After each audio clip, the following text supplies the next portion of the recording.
This is Thomas Wayne Riley, and you have found yourself in the American Southwest. This is the fourth episode in the series over the Civil War in the American Southwest. In this episode, the fight for the Southwest begins.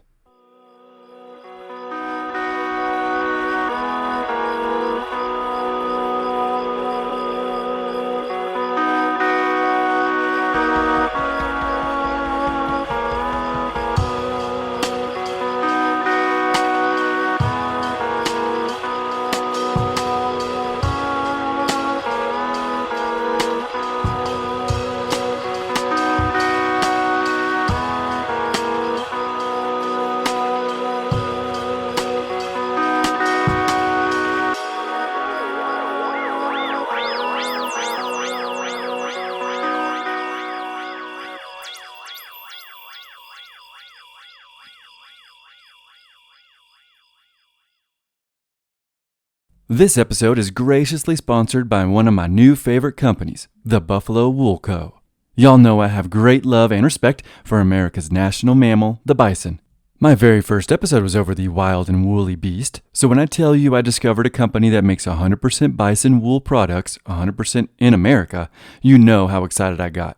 The Buffalo Wool Co. makes the most incredible and comfortable socks you've ever worn. Not only are the Buffalo Wool Co. socks comfortable, but they are warm. You can wear them in the house, to bed, or on a hike. I wore mine in the sands of Great Sand Dunes National Park, and I've worn my Buffalo Wool Co. socks while hunting in the northern forests of Wisconsin. I plan on wearing them for the rest of my life. Buffalo Wool Co. 100% guarantees you will love the product or your money back. The owners of Buffalo Wool Co. have been raising bison in North Texas for almost 30 years, and they're even more passionate about the amazing animals than I am. Buffalo Wool Co. not only makes socks, but also knit caps, gloves, scarves, and extremely warm and comfortable clothing for kids. My wife and I have a little one on the way, and I will absolutely be keeping our kids snug and warm with the Buffalo Wool Co.'s expanding brand. If you like being comfortable and warm and looking awesome while doing it, and if you support 100% made in America clothing, by people who are passionate about these animals and the ranchers who raise them, you will love the Buffalo Wool Co. Head over to their website, thebuffalowoolco.com, or my website, theamericansouthwest.com, where there will be a link on the home page. That is buffalowoolco.com.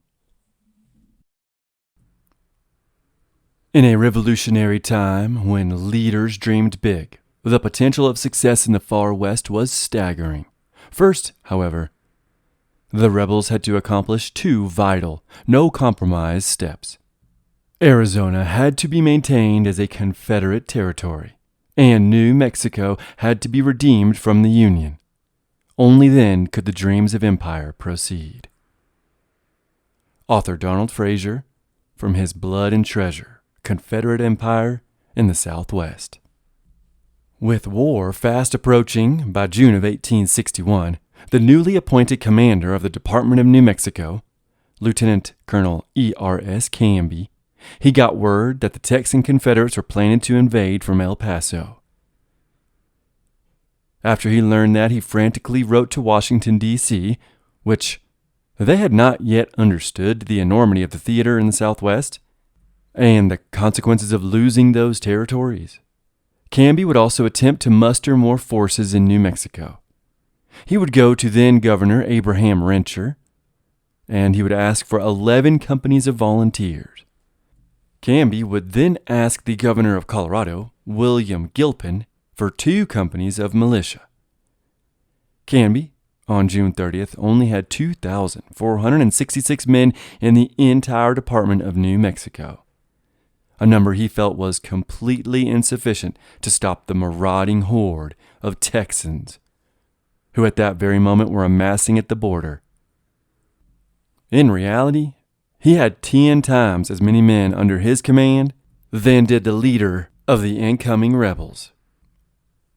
On July 23rd, 1861, Lieutenant Colonel Baylor and his 258 men of the 2nd Texas Regiment of Mounted Rifles, they left Fort Bliss under the cover of darkness and marched north into New Mexico. And they would follow the Rio Grande in the hopes of taking Fort Fillmore. This would be the Confederacy's first major offensive in the entire war between the states. Except New Mexico was only a territory. There had been battles and skirmishes in the east, but they were defensive in nature. This was the Confederacy's first push for territorial gains during the war, and it was the rebels' first invasion of Union territory in the entire Civil War. As they marched towards the sleeping Federals who were garrisoned at Fort Fillmore, they hoped to take the fort in a surprise attack where they would capture or kill as many men and officers as they could and plunder the much-needed armaments and resources. It is crucial to understand how the entire war in the Southwest for the Confederates, they were lacking resources. Basic resources like food, but also armaments, guns, ammunition, cannons, clothing, medicine, eventually horses and mules, and also men under arms. This discrepancy will ultimately decide the fate of the war in the Southwest. But for now, the rebels were high with the hopes of expanding the Imperial Confederacy, and they took those hopes 600 yards from Fort Fillmore in the early morning hours of July 23rd. In Martin Hardwick Hall's article for Arizona and the West in 1959, titled "The Skirmish at Mesilla," he described Fort Fillmore, which explains why the rebels were able to get so close in the first place. He wrote, quote, "The fort was built in a basin partially surrounded by chaparral-covered sand hills. So dense was the growth that an enemy could come within 500 yards of the post without fear of detection. If artillery were mounted on the hills, the post would be rendered completely helpless. A further weakness, the major observed, was that the only water supply for the stock was at the Rio Grande, a mile and a half to the west." End quote. The major that Hall referred to is Major Lynde. I will talk more on him in just a minute, but he was told at this time by Canby to wait for reinforcements from the west before abandoning the fort altogether. This command will influence his decision in the coming days, the part about abandoning the fort altogether. But during this stall in the tall Ocotillo, Mesquite, and Piñones, two rebels, well, not rebels, but two men under arms who were retired U.S. Army soldiers, they abandoned their post and snuck into Fillmore, where they warned the Yankees of the impending attack. Immediately, the men awoke. They rallied and manned their posts. The attack had now been foiled. After hearing the horns blaring from within the fort, Baylor realized his plan of cutting the troops off from their horses and then attacking the vulnerable position, well, that was now futile. So Baylor led his forces towards the town of Mesilla, where he had heard the people were sympathetic to the Confederates. Remember, just a few months before this, the town had declared themselves in rebellion and had claimed they were the seat of the newly created but federally ignored Territory of Arizona. They'd even raised a rebel flag. Mesilla was a historically important town, and it had two major thoroughfares running right through it. One was the ancient El Camino Real de Tierra Adentro, or the Royal Road of the Interior Lands. And that road had seen countless Spaniards and conquistadors use it for centuries. And the other route was the Butterfield Overland Mail Route, which I talked about in the Apache series quite a bit. Theoretically, that mail ran from Missouri to Los Angeles. You know, when it wasn't being attacked by the Apaches. Especially the Apaches under Mangus Coloradus and Cochise. Mesilla was also the place where New Mexican and Arizona miners took their copper, silver, and gold. Additionally, the Mesilla Valley along the Rio Grande River was quite fertile and would have been a boon to the Confederate forces in the Arizona Territory. The city was extremely pro-South, and Mesilla was one of those southwestern regions which many Western Southerners felt slavery would have been quite useful.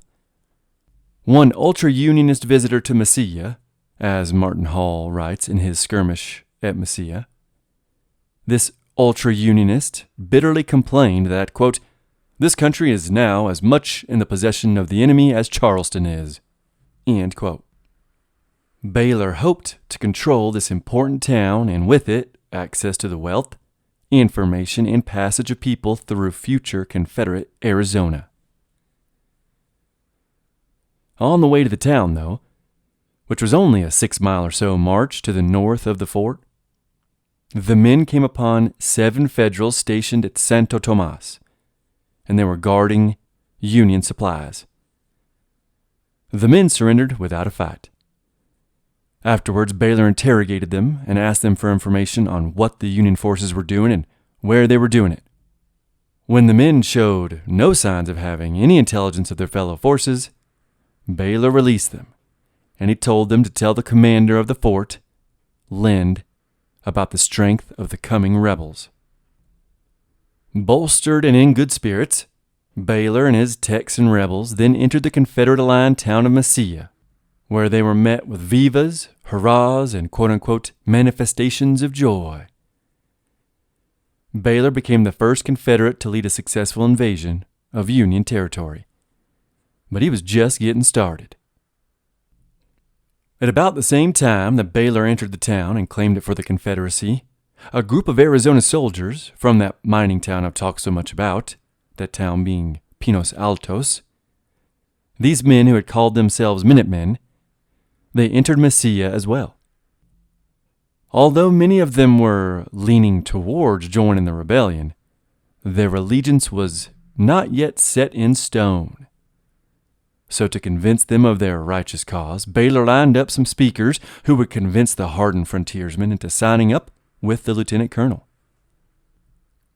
But the speakers were probably boring. These men didn't come all this way just to sit and hear about grand ideas of empire and the virtues of the Confederacy. So after the not-so-rousing speeches, Baylor had the mostly Hispanic town throw the entire group of soldiers, Texans included, a party.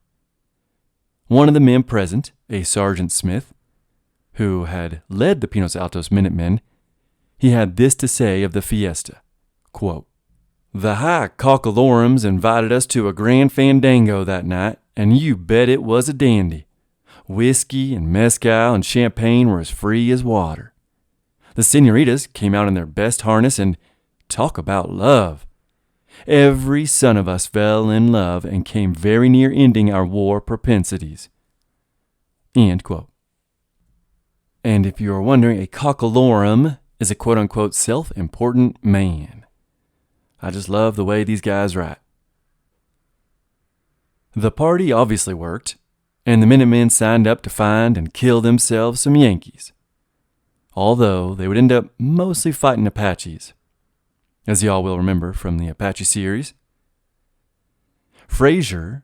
Donald Frazier, from Blood and Treasure, writes this of the newly designated Arizona Guards, quote, "Although agreeing to fight U.S. regulars, the principal mission of this unit would be keeping the road to Tucson and the mines at Pinos Altos free of Indian attacks." End quote. Edwin Sweeney, in his opus on Mangus Coloradus, further expounds upon this new mission for the Arizona Guards, and he quotes Baylor. "Their immediate duty was to fight Apaches and, quote, to reopen the road between Mesilla and Tucson, and especially to rout the savages from Apache Pass." End all quotes. Many of these Arizona Guards, they knew the Apaches. Some even knew Mangus personally. These men would be instrumental in fighting Cochise and Mangus Coloradus to the west, near the mines and the passes of the Apache strongholds, as I will go over again later. Baylor had even more success, surprisingly, when another group of soldiers signed up to join the cause. This group was known as Roy Bean's Free Rovers, and they numbered only a few dozen men. But Baylor would take what he could get. Unfortunately, this group of free rovers, they weren't the most chivalrous soldiers on account of their propensity for pillaging the countryside. Eventually, they would be known as the 40 Thieves, which is not a very flattering nom de guerre. 2 days after Baylor had entered New Mexico, and after the foiled attempt at taking the Fedral fort, the leader of Fort Fillmore, a man named Major Isaac Lynde, decided to take the battle to the Confederates. This poor guy, though, was just not the man for the job of defending southern New Mexico. Lynde was from Vermont. He graduated near the bottom of his class at West Point, served in the Northwest Territories of what is today the Midwest. He served in the Mexican-American War and had served in the American Southwest. But during his 34 years of service, his record includes 0 battles nor distinctions of any kind. He was just at the wrong place at the wrong time, and the coming few days would prove that. On July 25th at 4:30 p.m., Lynde marched to Mesilla with 380 troops and a few howitzer cannons. The Confederates could see this huge cloud of dust which almost 400 marching men and galloping horses had created, and they were ready for a fight. Martin Hall describes what Baylor does next. Baylor quickly moved his whole force to the southern end of town to form a skirmish line. Several main streets converged at this point, with a number of scattered adobe houses forming an angle, and several old corrals in the proximity of cornfields along both sides of the road made the location admirably suited for defense. The Confederates, including a number of civilians, took positions on the adobe housetops, behind the corrals, and under other cover. End quote.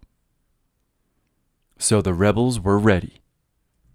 About 2 miles before reaching the town of Mesilla, which is now pretty much eclipsed by Las Cruces, but with 2 miles between the two armies, Lynde sent a couple men out to order the Confederates to surrender.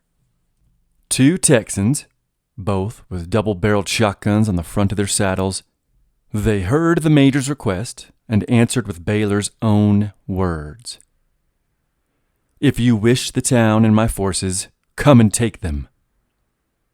Baylor then turned to his men and told them, "We will fight first, and then surrender afterwards." But he had no intention of surrendering. Lynde took Baylor's daring demands and advanced upon the town.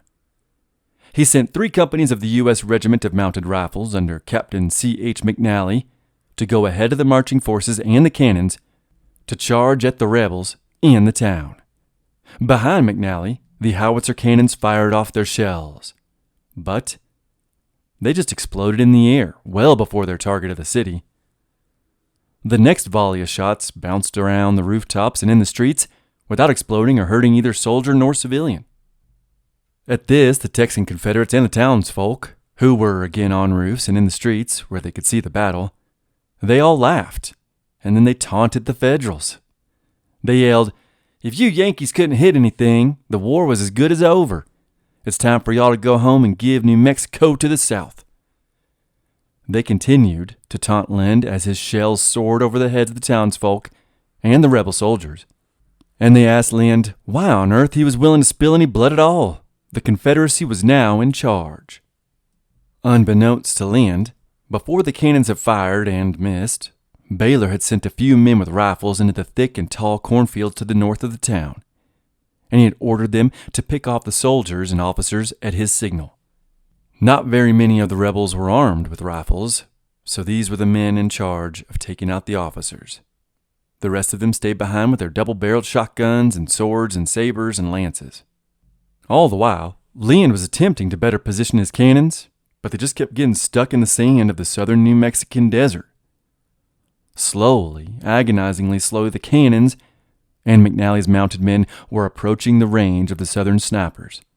And behind the mounted Federals, the infantry marched in the narrow road, which was surrounded by high stalks of corn. It was an ill-advised advance. At Baylor's signal, when the mounted troops were close enough, the excited rebels opened fire. Fraser writes, quote, "The first bullet cut away McNally's saber. The second and third hit him in the chest and exited his neck." End quote. Father Stanley, in his The Civil War in New Mexico, he outlines what happens next. Quote, "More Texans poured into the fields on both sides. Men lined the housetops and streets. Dusk fell upon the scene." End quote. The fighting was brief but fierce. McNally survived and began ordering his men to fall back, while also firing bravely into the fields. As the men retreated, the infantrymen behind the cannons mistook the retreating Union troops for Confederates and opened fire. No one was killed in this accidental skirmish, though. But 3 Federals had been killed in the initial volley, and many more were wounded, while 6 Confederates had been wounded and 20 of their horses had been killed. Lynde had no choice but to retreat back to Fort Fillmore. Over on the Mesilla rooftops and in the streets and in the deep cornfields, cheers erupted. Baylor then ordered his men not to pursue the retreating Yankees in case it was a trap. He then ordered his troops back into position to await a second attack that would never arrive. At the fort, Lynde ordered fortifications to be made with earthworks, and the troops suspended ropes between posts to stop cavalry charges. The Union forces then dug in for the coming battle. But all the while, Lynde was leery of a Confederate attack, the Confederate attack he just planned for. And in the back of his mind, he knew he would eventually be abandoning the well-dug-in fort anyways, so I'm sure he thought, why wait? On account of the 20 dead horses killed in the battle, most of which had belonged to the newly created Arizona Guard, the Minutemen decided to liberate them some new steeds. At first they asked the New Mexicans at Mesilla, but the locals knew the strength of the hand they held, so they asked for exorbitant prices that they could not pay, the Arizona Minutemen. Not to be defeated, these hardy frontiersmen decided to instead just steal horses from Fort Fillmore. Their herd was very near the Rio Grande, which was again about 1.5 miles away from the fort itself. So here is how Fraser describes the liberating of the fort's horses. He quotes from that Captain Smith of the Arizona Guards. Quote, "The rebels divided into 2 groups. One detachment crept quietly into the herd, while the other took positions to cover the regulars as they played cards." Now quoting Smith, "They could not see us coming as the game at that time was very interesting." Smith remembered. When the signal came, the Confederates sprang from the riverbank on the unsuspecting Federals. Quote, "They all jumped up, and at the command to drop their arms, they did so quick and started laughing." End quote. The raiders quickly gathered their prisoners and horses and rode away. The Arizona Guards had taken 85 cavalry horses and 26 mules. The raiders got to choose their personal mounts. Quote, "I picked Lieutenant McNally's horse, the same he was riding at the first fight," Smith recalled. "You bet he was a dandy." And all quotes. When Major Lynde found out about the theft of the horses, he was not only embarrassed, but he was devastated. He then learned that since the battle and his fortifications, Baylor had sent for more men, and artillery from Fort Bliss. They were all going to soon be attacking Fort Fillmore. At the same time, many more citizens of Mesilla had swelled the ranks of the Confederates. The battle was planned for the following morning. With the horses, the loss of horses, the rebels' reinforcements, and the fact that the fort's water was 1 mile away, and the men who had been marching and shooting and erecting fortifications and had been high on adrenaline all day, his men were thirsty and exhausted. He realized if that battle came, which it would, he would no doubt have to surrender the fort to the Rebs. So Lynde made the decision at 1 a.m. to abandon the fort. He also ordered the destruction of everything they could not carry. They weren't leaving nothing for the rebels. Later, long after the battle that is about to happen, McNally, the brave and injured captain, he would claim that 300 men could have defended that fort against 3,000. But the order had been given, and it was to be followed.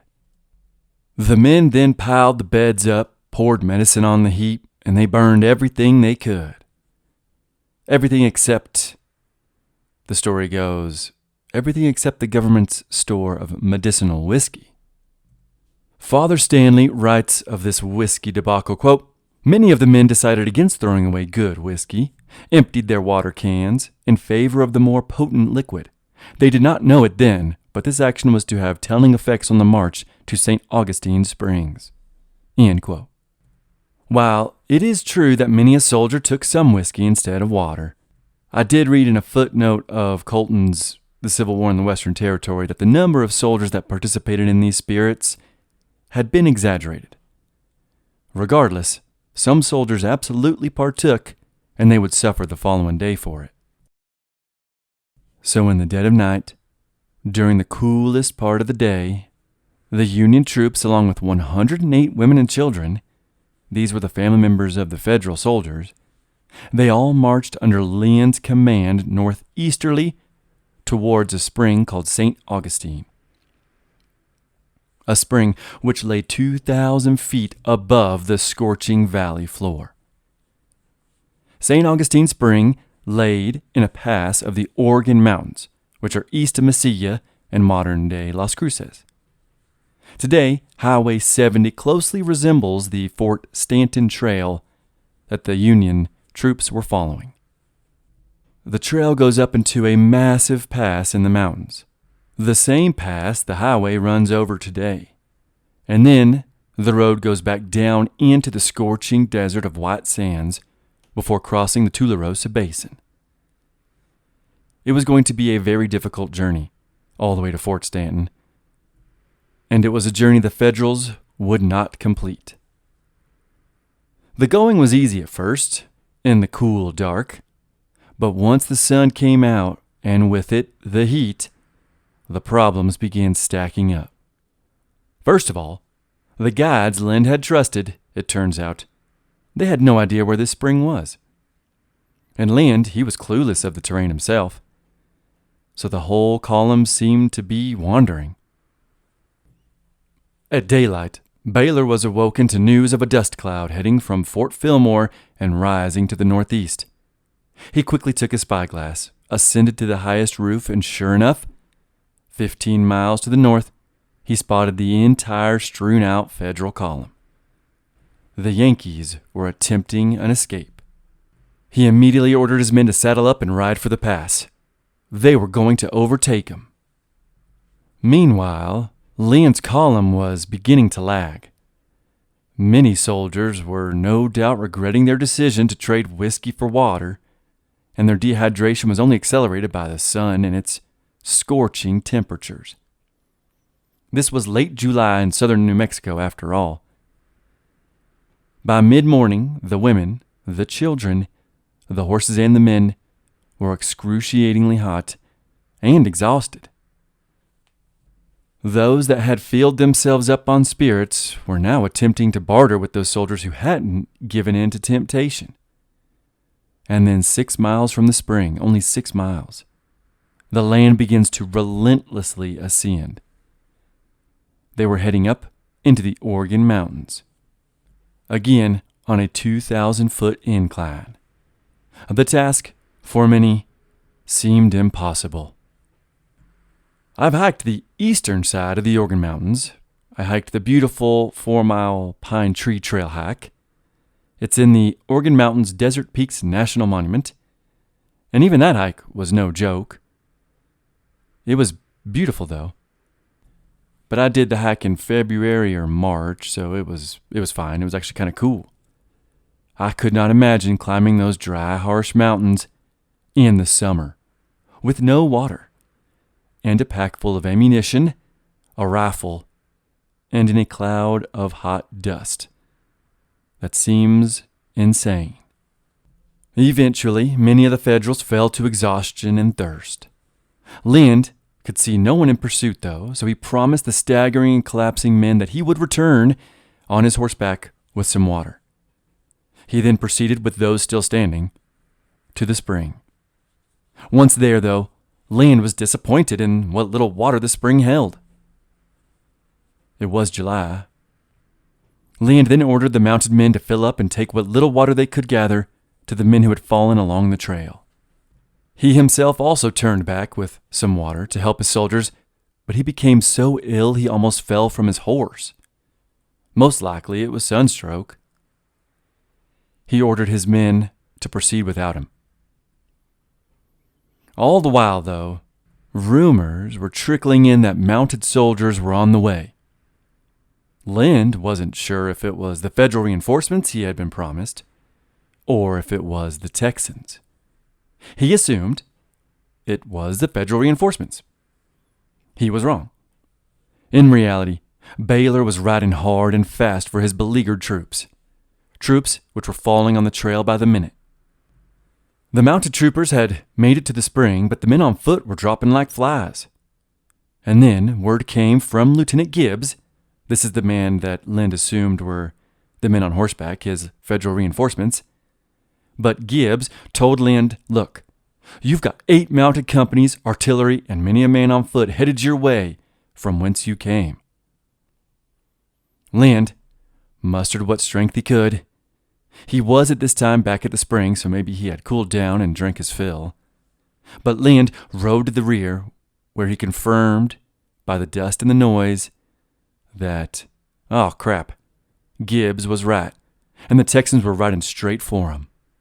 So, Lynde sounded the call to arms.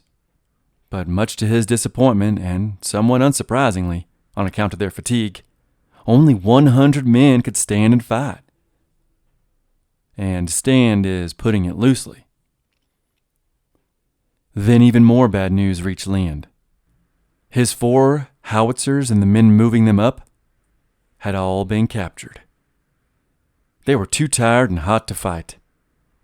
But the bad news didn't stop there. Next, he learned from Gibbs that Gibbs himself and his men had also been without water for 24 hours, and they would be of little help if they arrived in time as reinforcements.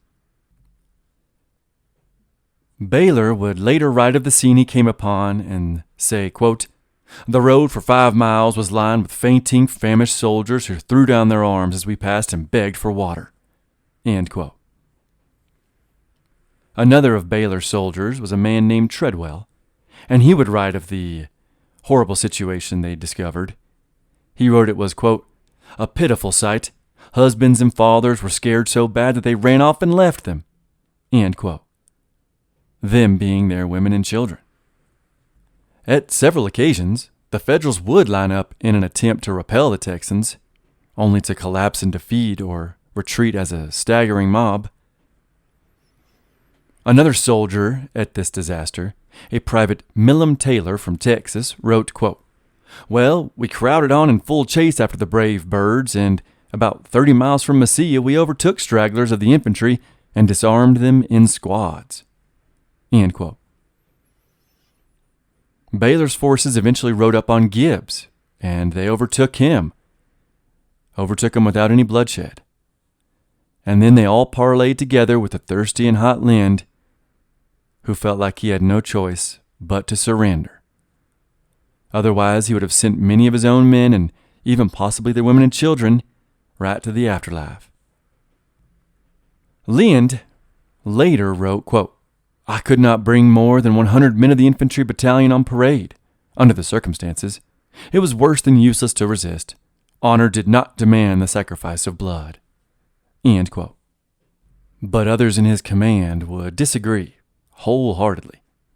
Captain Gibbs would later write, despite he himself surrendering, he would write, quote, "Nearly every officer in the command protested against it." End quote.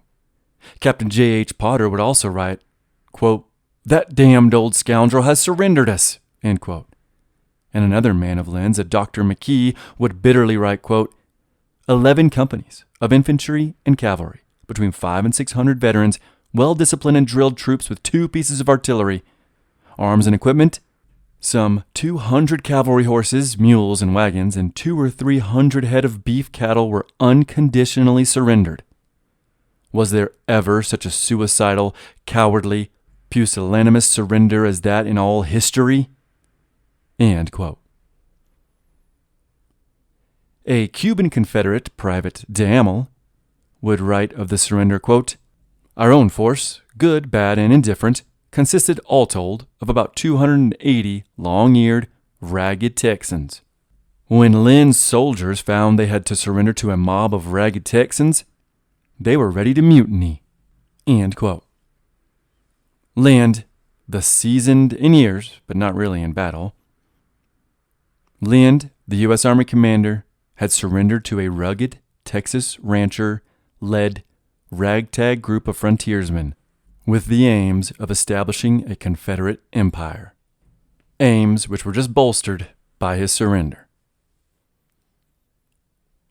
The result of this surrender near St. Augustine Springs was some 700 captured Yankees, with over 500 of them being soldiers, the loss of federal drafts amounting to $17,000, hundreds of rifles, plenty of ammo, and even some cannons. And because Lynde never arrived to Fort Stanton, it too would be abandoned by the time the Texans arrived to occupy it. The defeat was a disaster for the Union in the American Southwest, which was quickly becoming the Confederate Southwest. Lynde's forces were held for 2 days at the springs, where they rested up before the lot of them were marched back down to the Rio Grande. But there was no way the rebels could hold, guard, house, and feed these weary Federals, so they opted to parole them and send them to the north, to Fort Craig instead. Fort Craig was 120 miles north on the Rio Grande, a fort the rebels hoped to take soon as well. Baylor said of these prisoners, quote, "Being desirous to afflict the enemy in every way, it was much better for the Yankees to bear the expense of feeding them than for me to do so." End quote. So off the prisoners went north along the Rio Grande to Fort Craig. The rebels would not be too far behind them. Colton, in his Civil War in the Western Territories, writes, strangely, that these captured Union soldiers and their families had a different fate than what the other sources wrote. He wrote that these people were forcefully marched under, quote, "terrible privations and hardships to Santa Fe, Fort Union, Fort Wise in Colorado, and then on to Fort Leavenworth, Kansas in the east." End quote. But I'm not sure how the Confederates would have been given free passage to Kansas or Colorado or even Santa Fe, which was held by Canby and the governor. Not to mention the all-important Fort Craig was just up the river. There's no way they were forcibly marched north by Confederates. Colton goes on to write, quote, "Some of the men became mentally deranged during the march from the agony of thirst, while others, to quench it, opened their veins and drank their own blood." End quote. And I find this tale completely ridiculous. And I could find no other source that mentioned it. I mean, along the way there are countless springs and the Rio Grande. Again, how were the Rebs allowed to force march nearly 700 people through enemy territory unmolested? And this kind of story was a problem with quite a few of my sources, even like newer sources. There were a lot of tall tales told about the Confederates, while the Yankees and especially the New Mexican volunteers are praised throughout and universally in nearly every source. And more on them New Mexican volunteers in the coming episodes. Now, Colton got this story from the Santa Fe Weekly Gazette from August 17th, 1861. I have no doubt that this story was sensationalized and downright fabricated. As I mentioned, because of the surrender of Lynde, Fort Stanton was abandoned and then occupied by the rebels. Although Baylor wouldn't hold it long since he didn't want to thin his line out too much. Again, the Rebs had few men and fewer supplies in the field. The taking of Fort Stanton was mostly to loot it of federal goods, but the nearby townsfolk and the Apaches had already taken everything of value. At the same time as Fort Stanton was abandoned, Fort Breckinridge and Fort Buchanan to the west were also abandoned by the Federals.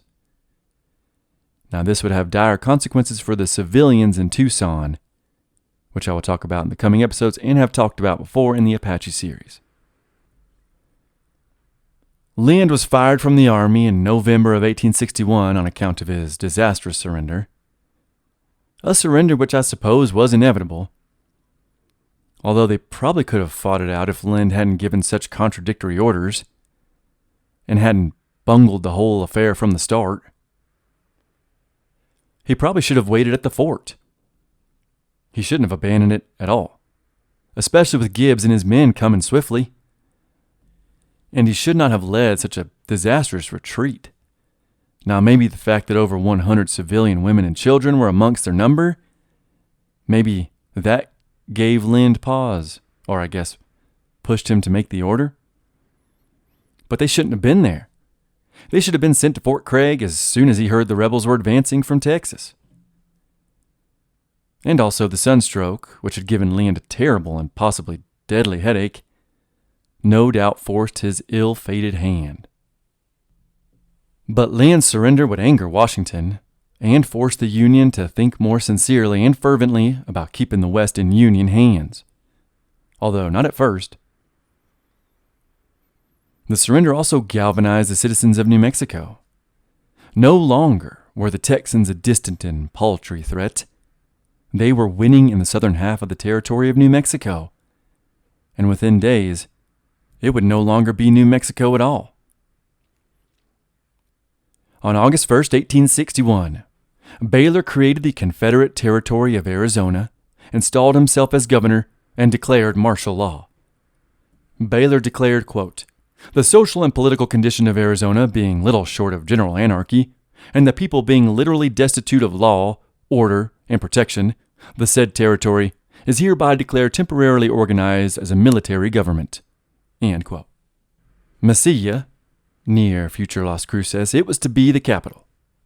The northern boundary was the 34th parallel from Texas all the way to the Colorado River, which was the border of California. The southern border was Mexico, but also, curiously, he included a good amount of Mexico proper in his boundary delineation. Over in Richmond, the Confederate Congress ratified his creation on February 14, 1862, giving Baylor a sweet Valentine's Day gift. Nelson, in her Three-Cornered War, calls Baylor the quote-unquote vanguard of Confederate manifest destiny.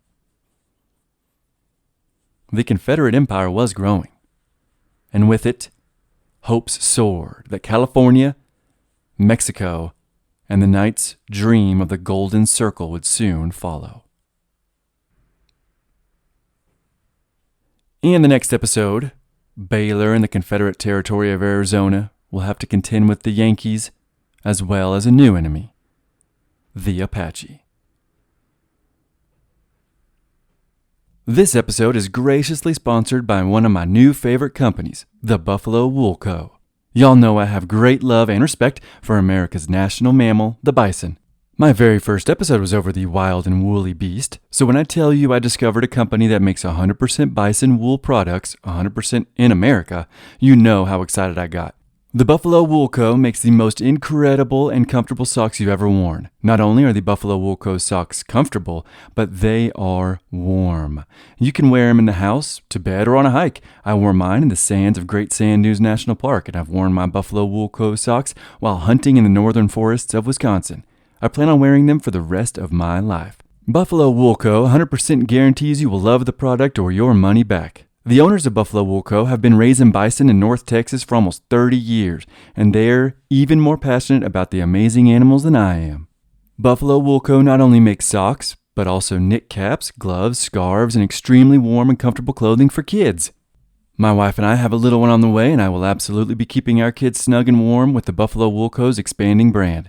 If you like being comfortable and warm and looking awesome while doing it, and if you support 100% Made in America clothing, by people who are passionate about these animals and the ranchers who raise them, you will love the Buffalo Wool Co. Head over to their website, thebuffalowoolco.com, or my website, theamericansouthwest.com, where there will be a link on the home page. That is buffalowoolco.com.